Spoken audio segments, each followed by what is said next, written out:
जो लोग मीट मांस मछली खा रहे हैं अपना पेट भरने के लिए, अपने बच्चों का पेट भरने के लिए किसी जीव को मार रहे हैं, आज तो पेट भर जाएगा, आने वाले टाइम में वो जीव आपका काल बन के आएगा। मैं इसको साइंटिफिकली भी बताऊंगा जी। साइंस ने ये प्रूव किया है कि कोई जीव मृत्यु को जब प्राप्त हो रहा होता है उसे ये पता लग जाता है कि मृत्यु होने वाली है।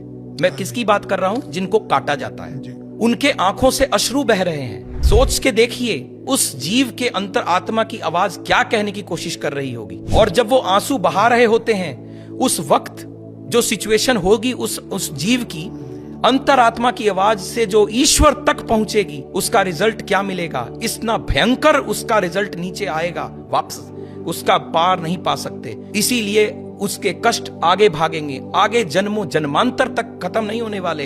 हम सब कहते तो हैं हम गंगा नहा लिए 84 लाख जोनी से बाहर आ जाएं।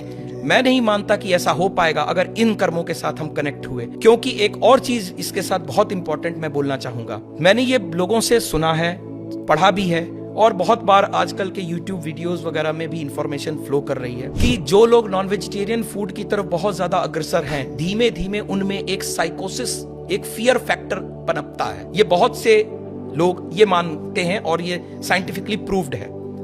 कोई बता सकता है ऐसा क्यों? इसके पीछे साइंस है। जिस वक्त वो जीव मृत्यु को प्राप्त हो रहा है वो डरा हुआ है।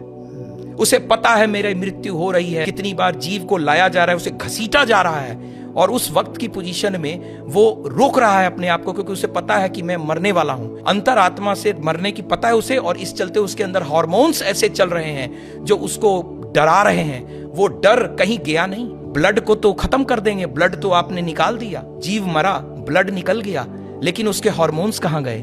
उसकी बॉडी में हैं। धीमे धीमे धीमे वो फियर हार्मोन्स ह्यूमन बॉडी में जाएंगे, उससे आप डरपोक होते हैं और आप उससे फियरफुल होंगे, फियरलेस नहीं होंगे। जितने धर्मार्थ लोग हैं वो फियरलेस रहते हैं और इस तरफ के लोग फियरफुल रहते हैं। फर्क समझ में आ रहा है? वो जीव का फियर आगे तक पर्कुलेट करेगा।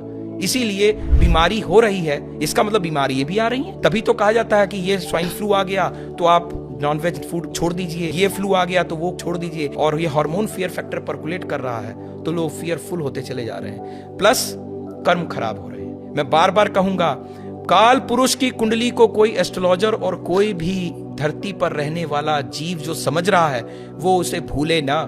10वां घर कर्म का, 11वां घर प्राप्ति का, दोनों शनि के प्रभाव में है। कर्म बुरे करोगे, प्राप्तियां बुरी करोगे। शनि देव की समय जब आएगा तो उनकी मार से बचना असंभव ही असंभव।